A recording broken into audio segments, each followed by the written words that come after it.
날마다 주님과 함께 주일은 한국 루터란 아워에서 보내드리고 있습니다. 오늘 말씀의 중앙 루터교회 최주훈 목사입니다. 예수님께서 들려주신 선한 사마리아인 비유는 교회 다니지 않는 사람에게도 참 유명한 비유입니다. 오늘 비유 말미에 보면 거기에 강도 만난 사람의 이웃이 되라 라고 하는 이 메시지는 누구에게나 보편적인 미덕이 되었고요. 이 선한 사마리아인이라고 하는 이 말은 이제는 교회를 넘어서 가난한 사람이나 난민을 돕는 자선과 구제의 동의어처럼 사용됩니다. 하지만 이 비유는 자칫 착하게 살아라, 불쌍한 사람 도우며 살라라고 하는 그 정도에 머물어서 이런 도덕 명령으로만 들릴 가능성도 있습니다. 저는 오늘 이 비유를 여러분과 함께 조금 더 면밀하게 읽어보면서 이 누가복음 속에서 이 비유가 우리에게 말하고자 하는 진짜 메시지가 무엇인지 조금 더 찾아보려고 합니다. 오늘 복음서 말씀은 70명의 제자들이 돌아와서 기쁘게 그 경험담을 나누던 자리에서 있었던 일이죠. 전도했던 그 경험들을 막 기쁘게 예수님과 나눕니다. 그러자 예수님이 그것을 다 듣고 하나님께 감사 기도를 올린 다음 기도가 딱 끝났는데 갑자기 그 자리에 있던 한 율법 교사가 손을 번쩍 들더니 질문을 합니다. 그러면서 이 두 가지 질문이 오늘 본문 전체를 끌어가고 있는데요. 첫 번째 질문이 무엇이냐면 영생은 어떻게 얻는 것입니까? 라고 하는 질문이고, 두 번째는 나의 이웃은 누구입니까? 라고 하는 이웃에 관한 질문입니다. 영생은 무엇입니까? 라고 하는 이 첫 번째 질문에 예수님께서는 다시 그 질문을 돌려주시죠. 그러면서 이 율법교사가 성경에 나와 있는 율법에 나와 있는 이 답을 말해줍니다. 잠시 후에 다시 찾아볼 텐데요.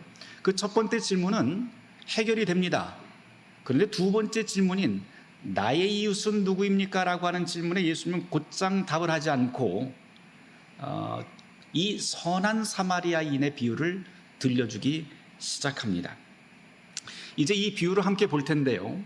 누가복음 10장 30절부터 이 비유가 시작되는데 예수님께서 첫 번째 그 마디가 무엇이냐면 어떤 사람이 예루살렘에서 여리고로 내려가다 강도를 만났다라고 하는 말씀으로 시작됩니다.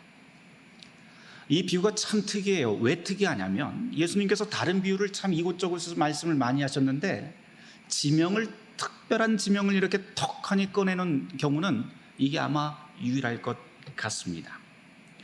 이 말은 이곳이 어떤 곳인지, 바로 예루살렘에서 여리고로 향하는 이 길이 어떤 곳인지 듣고 있던 사람들이 다 알고 있었다는 뜻이겠죠.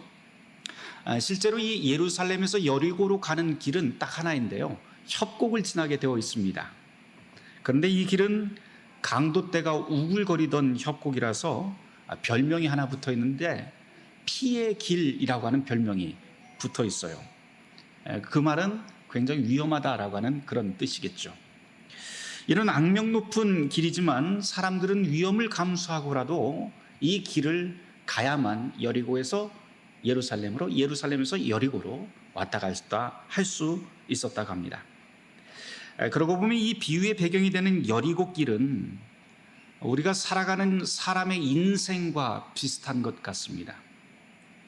어쩔 수 없이 가야 하는 길, 위험을 감수하고서라도 걸어가야 하는 우리의 인생의 이 길이 어쩌면 이 여리고 길로 예수님께서는 비유하고 있는 것 같습니다. 이제 등장인물을 한번 보죠. 여기에 보면 강도 만난 사람, 그리고 제사장, 레위인, 그리고 사마리아인이 등장합니다. 물론 여기 끝에는 주막 주인도 나오기는 하지만 우리의 관심은 강도 만난 사람을 지나쳐가는 또는 만나게 되는 세 사람의 관심이 있습니다. 사마리아인과 비교되는 앞선 두 사람이 우리의 눈을 끌죠. 제사장과 레위인인데요. 제사장과 레위인이 지나가면서 강도 만나서 거반 죽게 된 이 사람을 그냥 지나칩니다. 그래서 우리는 이 비유를 들으면서 그냥 단박에 무슨 생각을 하냐면 이 레위인과 제사장은 참 동정심이라고 눈꼽만큼도 없구나 라고 그렇게 몹쓸 놈이라고 간단하게 치부해버립니다. 하지만 이 사람들 처지에서 한 번 정도 생각해 볼 필요가 있을 것 같아요. 이 제사장과 레위인 입장에서는 조금 억울할 수 있겠다 싶습니다. 왜냐하면 성경에 보면 우리가 우선 고려해야 될 것은 이 강도 만난 사람의 이 상태인데요. 누가복음 10장 30절에 보면 강도들이 옷을 벗기고 거의 죽인 채로 버렸다라고 되어 있습니다. 옷이 벗겨진 채로 죽은 것 같이 버려졌다라고 하는 뜻은 이렇게 딱 봤을 때 이 사람의 신분이나 또는 인종, 민족, 혈통 이런 것이 전혀 구분할 수 없는 그런 상태다라고 하는 뜻입니다. 제사장과 레위인이 한 명씩 지나가다가 분명히 봅니다. 그러는 고민을 시작을 합니다. 무슨 고민이냐면 민수기 19장 11절 이하에 보면 이런 내용들이 나와요. 제사장과 레위인은 직업상 하나님의 성전에서 일하는 사람들인데요. 하나님의 성전에서 거룩한 일을 도맡아 하는 사람이라서 이 사람들은 시체나 부정한 것을 만지면 안 되는 사람입니다. 직업상. 혹여라도 시체를 만지기라도 하면 7일 동안 부정해져요. 7일 동안 부정해지면 당연히 안식일에 성전에 가지 못하는 그런 불상사가 생기게 됩니다. 성전 관련 업무를 하는 사람이 성전에 못 가게 되는 거죠. 그러니까 이 사람들은 이 거반 죽은 강도 만난 사람을 보자마자 고민한 건 자기 직장에서 내가 일을 하는 것에 대한 생각을 하게 됩니다. 그래서 혹여 예방 차원이라도 그 자리를 피할 충분한 핑계거리가 생기는 것이죠. 게다가 저 강도 만난 사람이 유대인이 아니라 만일 저주받은 사마리아 사람이나 이방인이라고 한다면 더더욱 만져서는 안 돼요. 왜? 부정타니까. 이렇게 본다면 제사장과 레위인은 어떤 면에서 보면 인정머리 없이 그냥 그것을 지나친 게 아니라고도 할 수가 있습니다. 오히려 정반대로 우리가 생각할 수 있는 여지가 있는데 이 사람들은 분명히 율법에 충실한 사람들 또는 자기에게 주어진 그 직업 정신이 아주 투철한 사람이라고도 우리는 그렇게 볼 수가 있습니다. 그런데 이런 설명이 개운치가 않아요. 그렇죠? 왜 개운치가 않을까요? 왜냐하면 이 사람들이 율법의 세세한 항목, 하나님을 섬기면서 지켜야 될 것이 율법인데 율법의 세세한 구체적인 항목은 충실했을지는 몰라도 율법 전체에 담긴 하나님의 마음, 율법의 정신에는 실패했기 때문입니다. 이 율법의 정신에 대해서 이미 오늘 이 본문에서 우리는 함께 읽었습니다. 누가복음 10장 27절에서 율법 교사의 입을 통해서 율법 전체에 담기는 그 뜻이 무엇인지 우리는 확인을 했었는데요. 뭐라고 되어 있냐면은 아주 간단하게 요약하면 이랬습니다. 하나님을 사랑하고 내 이웃을 내 몸과 같이 사랑하는 것이 됩니다. 다시 말해서 사람들을 사랑하는 것이죠. 사랑하는 것인데 여기에 실패하게 됩니다. 이에 비해서 세 번째 지나가는 사마리아 사람은 어떤가요? 우선 이 사마리아 사람이 등장하는 게 유대인들이 보기에는 굉장히 꺼림직해요. 마음에 들지 않습니다. 왜냐하면 혈통을 중시하는 유대인이 보기에 이 사마리아 사람들은 이방인의 피가 흐르는 저주받은 혼혈들이고요. 또 모든 게 자기네들이 봤을 때 문란한 종족이 바로 이 사마리아 사람입니다. 그래서 이 비유를 듣고 있던 유대인들에게는 아마 예수님이 사마리아 사람이 강도 만난 사람을 구했어 라고 말을 할 때 굉장히 불편했을 것 같아요.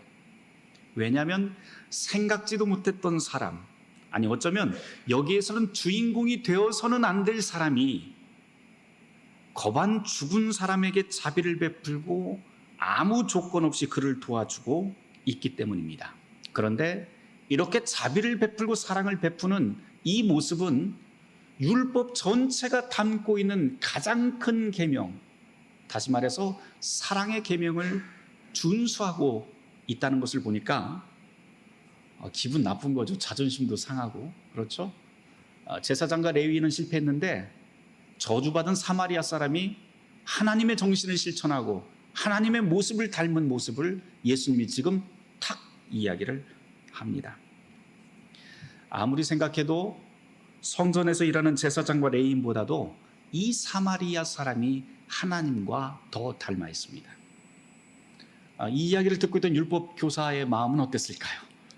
매우 불편할 텐데 예수님이 쓱하니 탁 물어봐요.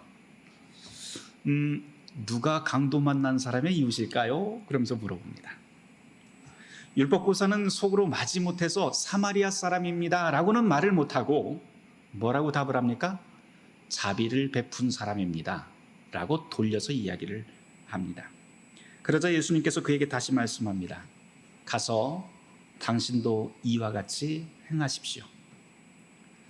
중요한 것은 가서 너도 이와 같이 하라라고 하는 예수님의 명령입니다.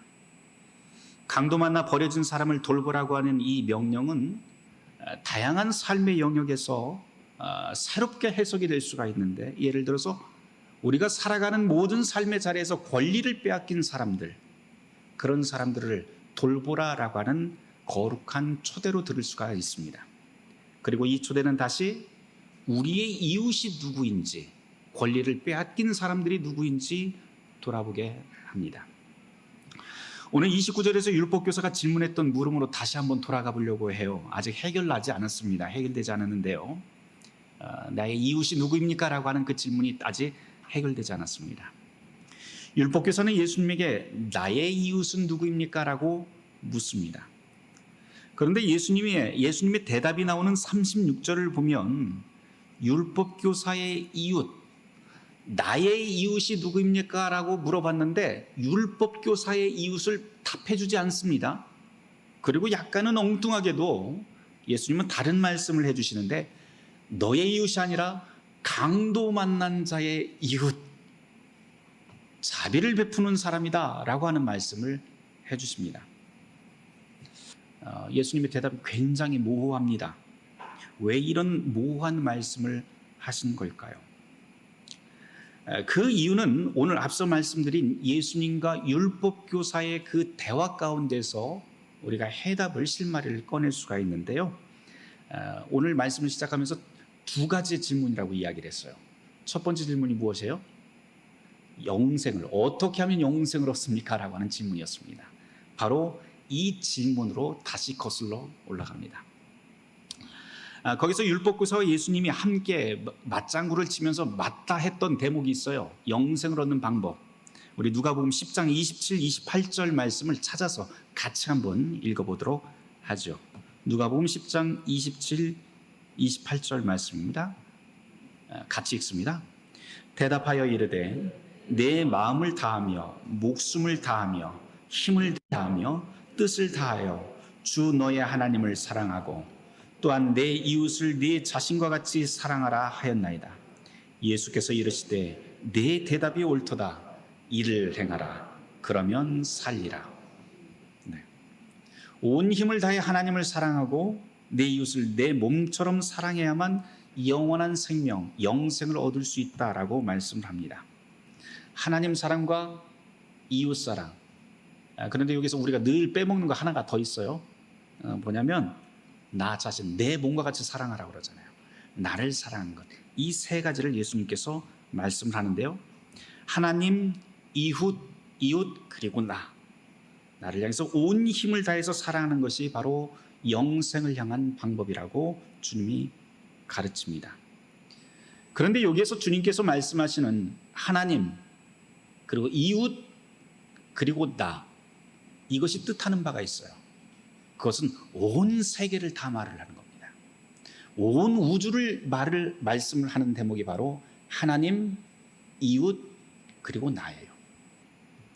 다시 말해서 예수님의 관심은 나의 이웃이 누구인가, 나를 중심으로 해서만 말씀하는 그 범주에만 머무는 것이 아니라 바로 모든 생명, 모든 우주, 모든 만물을 풍성하게 하고 그 생명을 회복시키는데 예수님의 관심이 있었다라고 할 수 있습니다. 이렇게 모든 생명이 영원하고 풍성하게 되는 나라, 이것을 우리는 하나님의 나라라고 부릅니다. 이 나라가 도래하는 것을 알리기 위해서 예수님은 복음을 전했고 병자를 고치고 귀신을 쫓고 제자들을 파송합니다. 마찬가지로 우리가 신앙을 가지는 것, 이것도 역시 마찬가지예요. 신앙을 가지고 이 신앙으로 함께 서로가 서로에게 사랑을 베풀며 사랑의 관계를 만들어가는 것도 역시 바로 하나님 나라가 우리 안에 있다라고 하는 그 이유 때문입니다. 나의 이웃, 나의 세계, 나의 나라가 아니라 하나님의 이웃, 하나님의 나라, 하나님의 생명이 보존되고 영원하게 되는 것이 예수님의 관심입니다. 그 때문에 예수님께서는 율법 교사가 내 이웃은 누구입니까? 라고 물어봤을 때 아니 내 이웃 말고 강도 만난 사람의 이웃이 되어야 돼 라고 말씀을 하시는 거죠. 여기에서 관점이 바뀌는 거예요. 우리는 내가 중심이 되어서 사는 세계가 아니라 우리가 모두 다 온 우주가 함께 더불어 사는 그 세상이 되어야 된다라고 하는 것이 예수님의 관심입니다. 오늘 우리가 구약의 말씀으로 레위기 19장을 읽었는데요. 거기에 보면 밭을 매더라도 추수하더라도 한쪽 구석을 남겨두어야 된다라고 하는 그런 말씀이 있었습니다. 올해 여러분들 우리 교회 표 가운데 보면은 여기 그림이 있는데요. 배너에 보면 보리, 밀에 한쪽 토리 한 토리 색깔이 다르고요. 또 포도에도 포도송이 하나가 색깔이 다릅니다. 제가 연초에 여러분에게 설교를 하면서 이 이야기를 했던 것 같습니다. 우리에게 주어진 것은 우리만을 위한 것이 아니고 바로 이 세상 모두를 위한 것이고 나에게 주어진 소유도 역시 나만을 위한 것이 아니고 더불어 살기 위해서 함께 나누기 위한 하나님 나라의 책임을 우리가 져야 된다라고 하는 말씀으로 오늘 올해를 첫 번째 주일을 그렇게 시작을 했었습니다. 예수님께서 바로 이 이야기를 하는 거예요.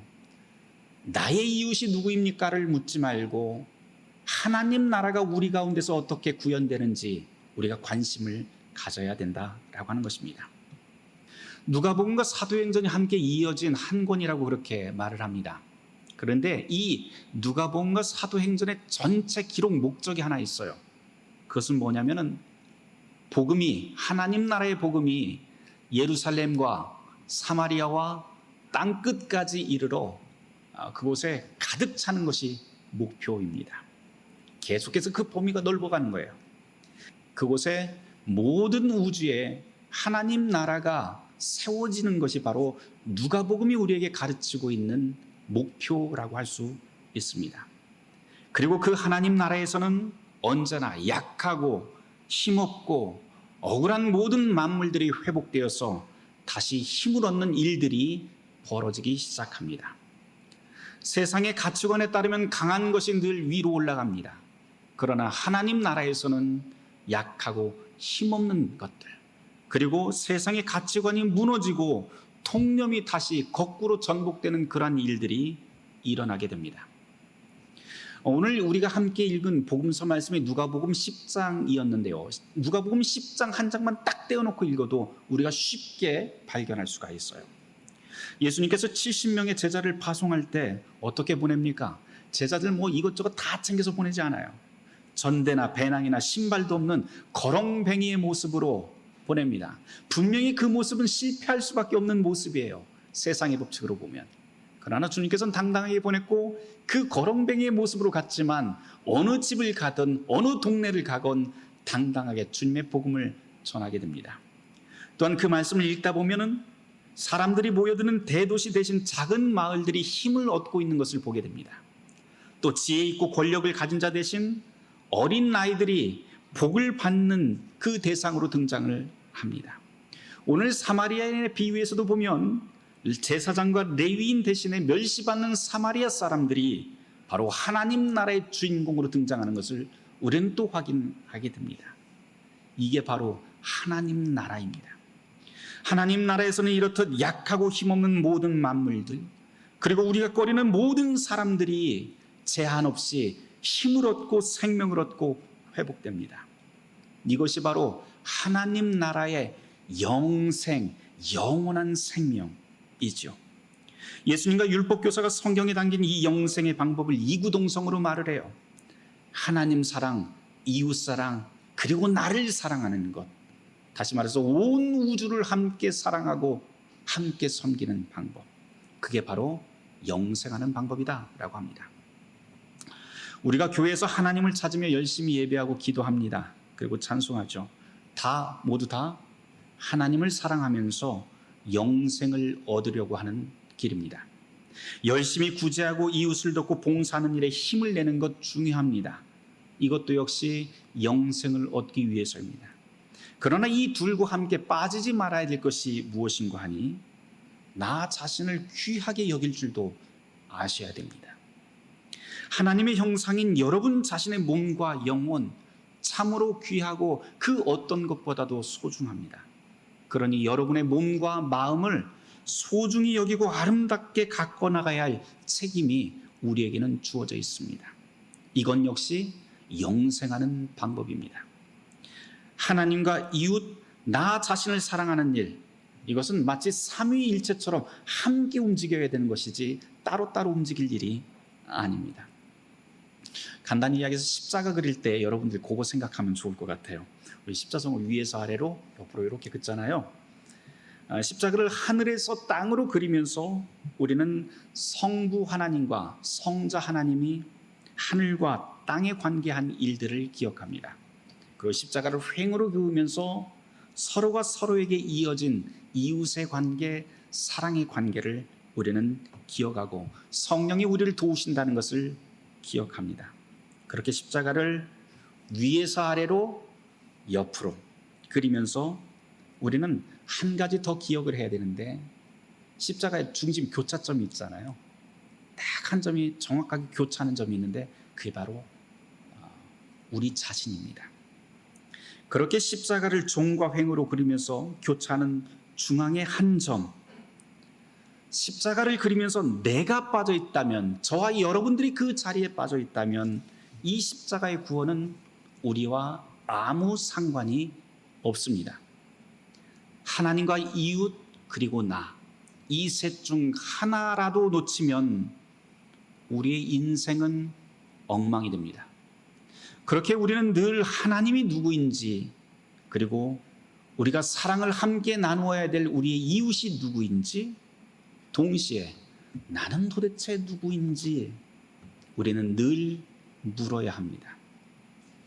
끝으로 잊지 말아야 될 것 하나만 더 덧붙이면서 말씀을 맺으려고 합니다.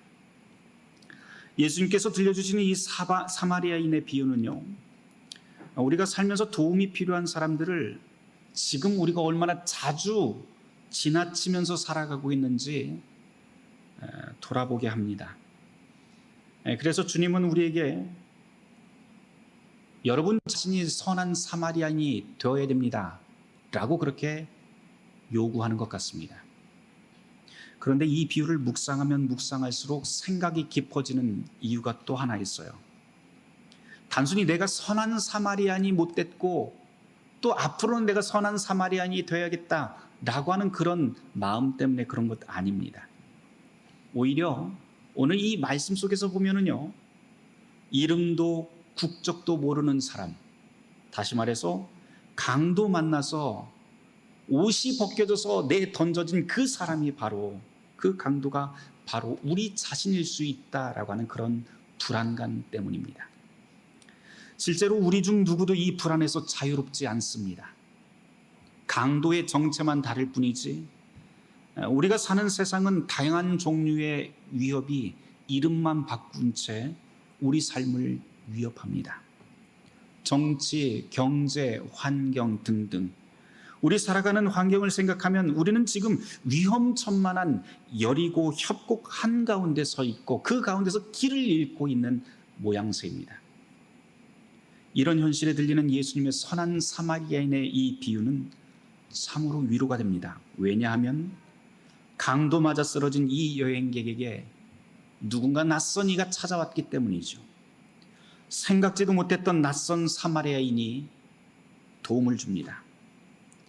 여행객의 상처를 싸매주고 치료하고 나귀에 태워서 주막으로 가는 그 비용까지 지불하고 게다가 이튿날 다시 와서 비용이 더 들면 그것까지 지불하겠다고 약속합니다. 이 낯선 사마리아인이 도대체 누구일까요? 강도 만난 모든 사람들에게 이 선한 사마리아인은 바로 우리가 의지하는 그리스도 예수님입니다. 주님은 그렇게 우리를 도우십니다. 버림받은 사람들, 외로움에 던져진 사람들, 옷을 빼앗기고 권리를 박탈당해서 내쳐진 사람들, 그런 사람들에게 주님께서 찾아오십니다. 그분은 예상치 못한 방법으로, 예상치 못한 사람을 통해서, 예상치 못했던 길로 고단한 우리를 위로하고 도우시며 상처를 싸매고 영원한 쉼의 길로 인도하십니다. 사랑하는 성도 여러분, 바라기는 우리의 생명을 회복시키시고 만물을 사랑하는 이웃되게 만드시는 그 하나님의 나라가 저와 여러분의 일상에서 기쁘게 경험되길 주님의 이름으로 축원합니다. 모든 지각에 뛰어난 하나님의 평강이 그리스도 예수 안에서 우리의 마음과 생각을 지키실 것입니다. 오늘의 말씀 듣고 잠시 묵상 기도하도록 하겠습니다.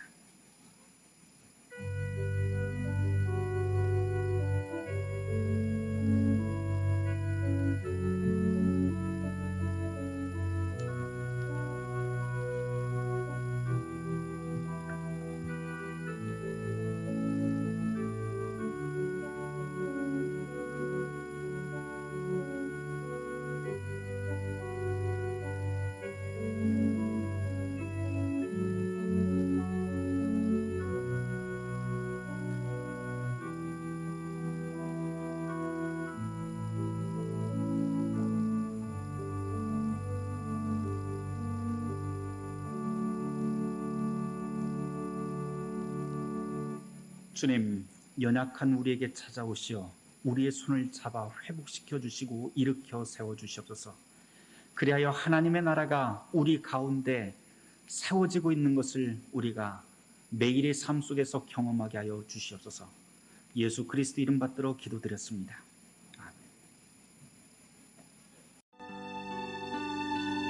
아멘. 날마다 주님과 함께, 오늘 말씀의 중앙 루터교회 최주훈 목사였습니다. 주일 순서는 한국 루터란 아워에서 보내드렸습니다.